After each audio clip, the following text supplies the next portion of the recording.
దేవుని నామమునకు మహిమ కలుగును గాక. ప్రభునందు ప్రియులరా, మన ప్రభువు రక్షకుడునైన క్రీస్తు యేసు పరిశుద్ధ నామములో మీ అందరికీ శుభములు. 4వ తేదీ జూన్ మాసము 2025 సంవత్సరం. ఈరోజు దేవుడు నిన్ను నన్ను ప్రేమించి నీకు నాకు ఇస్తున్న అద్భుతమైన వాగ్దానం. ఈ వాగ్దానము ఎంత మంచిది అంటే, ఇదిగో తలుపు నీ ఎదుట తీసి ఉంచి ఉన్నాను, దానిని ఎవడు వేయలేడు. ఇదిగో తలుపు నీ ఎదుట తీసి ఉంచి ఉన్నాను, దానిని ఎవ్వడు వేయలేడు. ప్రకటన గ్రంథము 3వ అధ్యాయము 8వ వచనం. ఇక్కడ మనకి చెప్పబడుతున్న మాట, నీ క్రియలను నేను ఎరుగుదును, నీకున్న శక్తి కొంచెమై ఉండినను నీవు నా వాక్యమును గైకొని నా నామము ఎరుగును అనలేదు, కాబట్టి నీ ఎదుట తలుపు తీసి ఉన్నాను. ఈ వాక్యము ఇంగ్లీష్ లో మనం చూసినప్పుడు new living translation, Revelation chapter 3 verses 8. I know all things you do. నీవు చేసిన ప్రతిదీ కూడా నేను ఎరిగి ఉన్నాను. I have opened a door for you. అయితే నేను నీ కొరకు ఒక ద్వారము తెరిచి ఉన్నాను. And no one can close. నేను తెరవగా దానిని మూయగలవాడు ఎవడు? నేను మూయగా దానిని తెరవగలవాడెవడు? ప్రకటనలో చూడగలము, యెషయాలో చూడగలము. మనకి తెలుసు, దేవుడు నోవాహుని ఆ యొక్క ఓడలో పెట్టి ద్వారము మూసి ఉన్నాడు.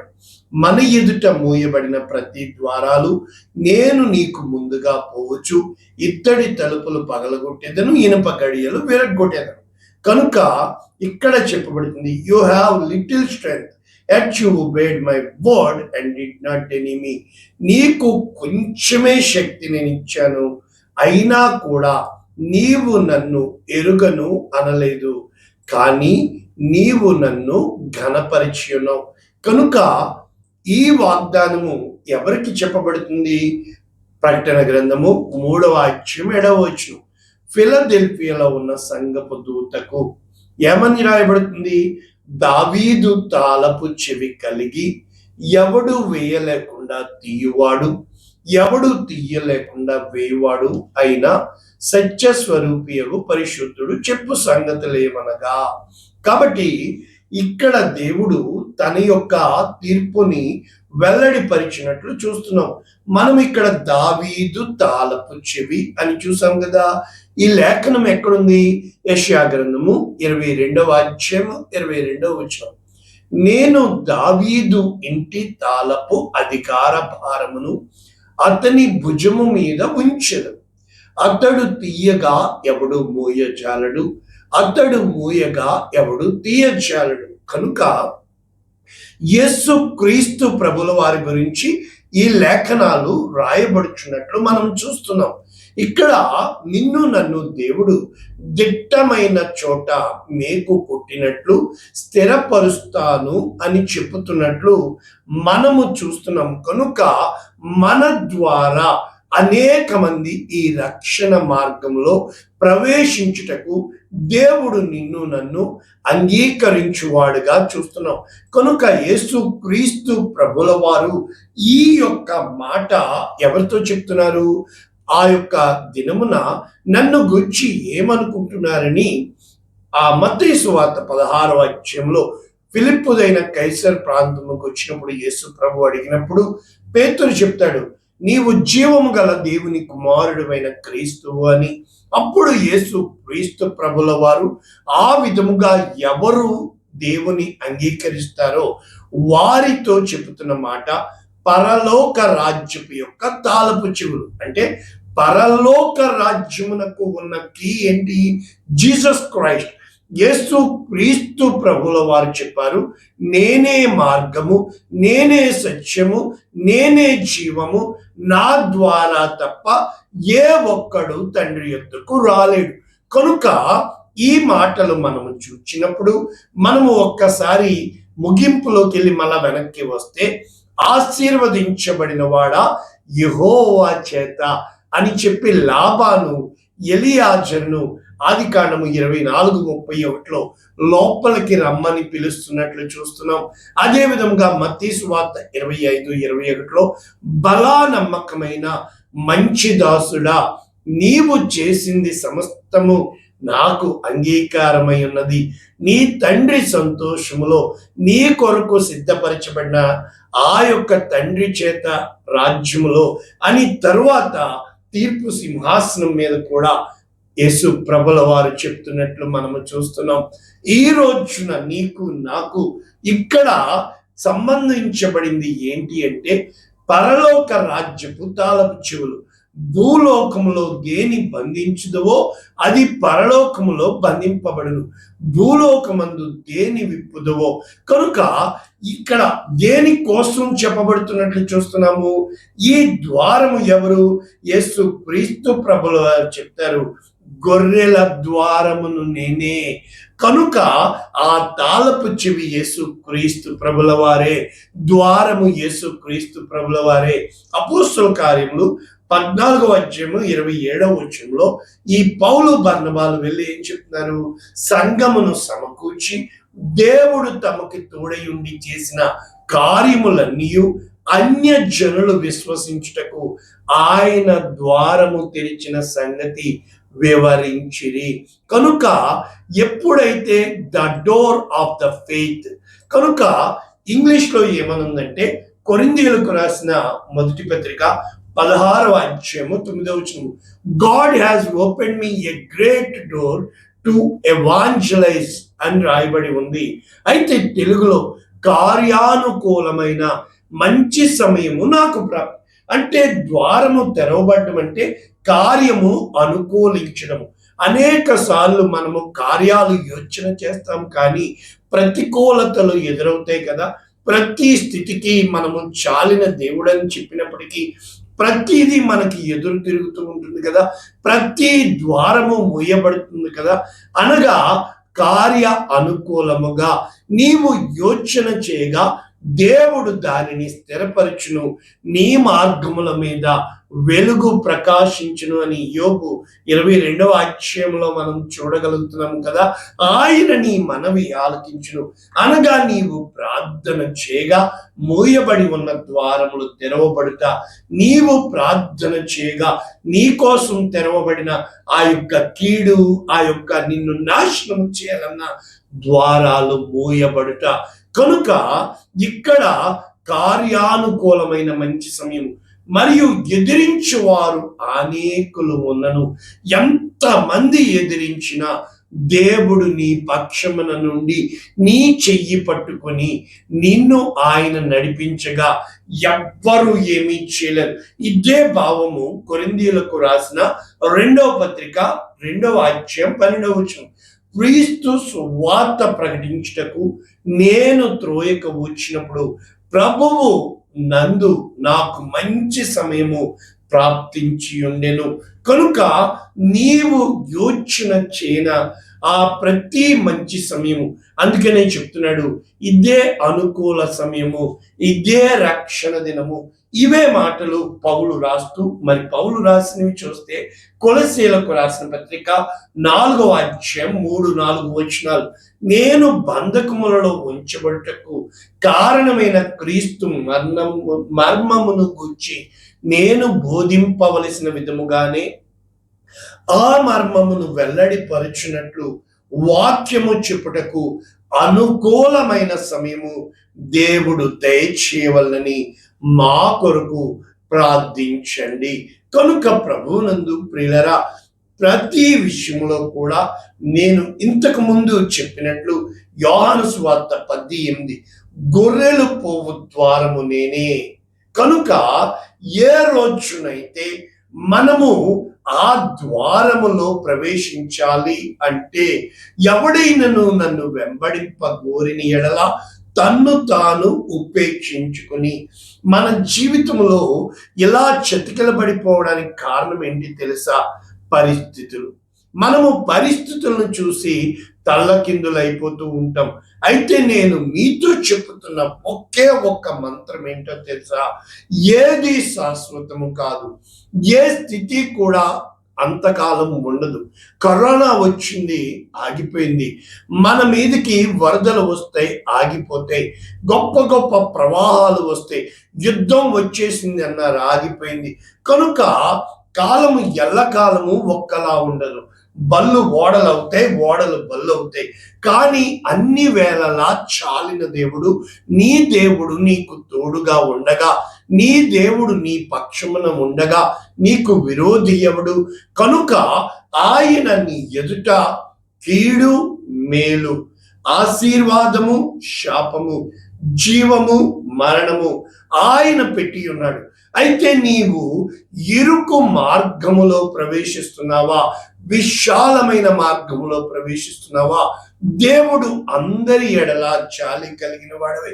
ప్రతి ఒక్కరిని ఆయన గమనించి చూస్తున్నాడు. కనుక ఈరోజు నీకు చెప్పబడుతున్న ఇక్కడ ప్రస్తుతము లేఖనముల భాగములో నీవు చేస్తున్న ప్రతి క్రియని నేను ఎరుగుదును. సమరయ స్త్రీ ఏం చెప్పింది? నేను చేసినవన్నీ నాతో చెప్పిన వానిని వచ్చి చూడుడి. కనుక ఆయన చూచుచున్న దేవుడు.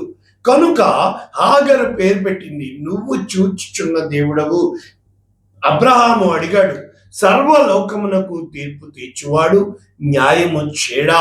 మనము హబక్కూకు గ్రంథము చూచినప్పుడు నీ దృష్టి, కనుదృష్టి దుష్టత్వము చూడలేనంత నిష్కలంకమైనది కదా, దుష్టులు ఏలుట నీవు చూడటం లేదా? కనుక ప్రభువునందు ప్రియులరా, మన జీవితంలో అన్ని కాలాల గుండా వెలుచున్నప్పుడు దేవుని గొప్ప ప్రేమ నీకు నాకు తోడుగా ఉన్నదని, ఆయన మన ఎదుట ద్వారము తెరిచి ఉన్నాడని, ఆయన పర్వతములు తొలగిపోయినను నా కృప నిన్ను విడిచిపోదు, మెట్టలను ఆయన లోయలను వంకరవి సమస్తము చక్కబెట్టగలడని. అందుకనే సామెతలు 3వ అధ్యాయంలో నేను జ్ఞానిని కదా అని నీవు అనుకునవద్దు అని చెబుతూ, నీవు దేవుని యందు విశ్వాసం ఉంచి, అనగా the door is equal to the door of faith, the door of love, the door of hope. అంటే విశ్వాసము, ప్రేమ, నిరీక్షణ, ఈ 3 నిలుస్తున్నాయి. కనుక నీవు చేసే ప్రతి నిర్ణయము ఆ ద్వారము, అనగా ఏ ద్వారాన్ని తడుతున్నావు, ఇదిగో తలుపు యొద్ద నిలబడి నేను తట్టుచున్నాను. ఆయన చాలాసార్లు మన జీవితంలో ఏ ద్వారములో వెళ్ళాలో తెలియక ఆ 2 మార్గములుగా విడిపోతున్నప్పుడు చాలా స్థితిలో తల్లకిందులైపోతున్న వారంగా ఉంటాం. అయితే ఒక్క క్షణము నిన్ను నీవు తగ్గించుకుని, నేను ఇప్పుడు ఏ మార్గంలో వెళ్ళాలి అని ఒక్కసారి ఆలోచన చేస్తే చాలు, సమస్తము సమకూరుస్తాడు దేవుడు. ఒక చిన్న ఆ యొక్క నిర్ణయము, తప్పుడు నిర్ణయము కావచ్చు, నీ జీవితము తలకిందులైపోద్ది. ఒక చిన్న ఐడియా కావచ్చు, నీ జీవితంలో గొప్ప కార్యాలు, ఓర్పు, గొప్ప ద్రోహ కార్యాలు జరగకుండా. కనుక తొందరపాటు నిర్ణయాలు చేయకుండా ప్రతి విషయములో సమృద్ధి కలిగావని చెప్పి దీర్ఘ శాంతము కలిగి, ముఖ్యంగా నిర్ణయము చేయబడవలసి వచ్చినప్పుడు, ఇక్కడ మనకి ఇవ్వబడిన లేఖనములో ఏమంటున్నాడు? నీవు నా వాక్యమును గైకొని నా నామము ఎరుగను అనలేదు. అంటే దేవుణ్ణి ఎరిగి ఉండిన వారమై, దేవుడు నిన్ను నన్ను పోషించే దేవుడని, నిన్ను నన్ను నడిపించే దేవుడని, నీకు నాకు చాలిన దేవుడని, ఆయన ద్వారము తెరిచేవాడే కానీ మూసేవాడు కాదని ఎప్పుడైతే నీవు ఆయన చిత్తాన్ని ఎరుగుతావో, 9వ వచనంలో చెప్పబడుతుంది, నేను నిన్ను ప్రేమించి తినని తెలుసుకొనున్నట్లు చేసేదను. కారణం ఏంటి తెలుసా?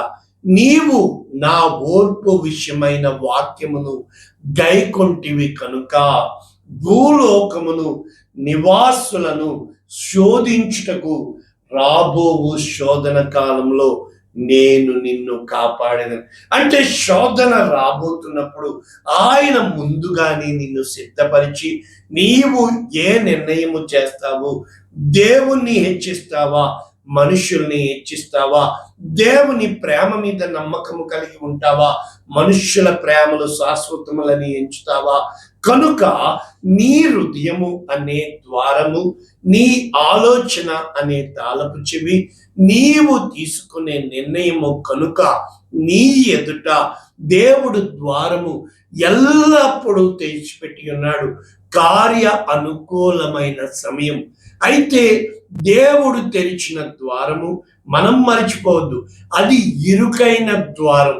కొంతకాలము శ్రమల మార్గము గుండా, కష్టాల గుండా, కన్నీళ్ల గుండా, లోయ అనుభవం గుండా.